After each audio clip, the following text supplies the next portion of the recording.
অনেক দিনই কিন্তু এই চ্যানেলে কোনো ভিডিও আমরা দিই না, তবে এবার থেকে ভেবেছি আমরা রোজ এই চ্যানেলে ভিডিও পোস্ট করব।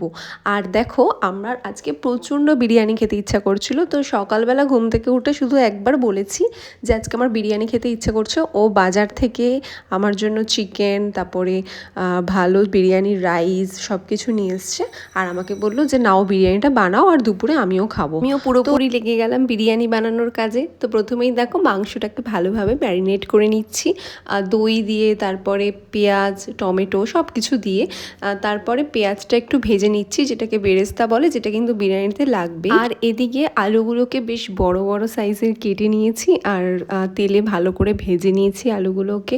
তারপর কড়াইতে তেল দিয়ে একদম মশলাগুলোকে ভালো করে কষাতে শুরু করেছি। পুরোপুরি রেসিপিটা কিন্তু আজকে আমি তোমাদের সাথে শেয়ার করছি না, কারণ ভিডিওটা অনেক বড় হয়ে যাবে। তো দেখো, এদিকে আমি বিরিয়ানিটা ভালো করে মিলিয়ে দিলাম। তারপরে দেখো বিরিয়ানিটা নামিয়ে নিয়েছি, অনেকক্ষণ দম দিয়েছি, প্রায় 1 ঘন্টা বা 45 মিনিটের মতন।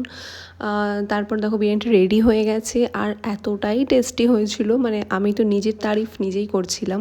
আর এদিকে দেখো আরেকজনকে বেড়ে দিলাম বিরিয়ানি, তো ও তো খুব খুশি। তবে এই বিরিয়ানি রান্নার রেসিপিটা কিন্তু তোমাদের সাথে আরও একদিন আমি শেয়ার করব, পুরো ভিডিও, মানে আমি কোনটার পর কি কি দিয়েছি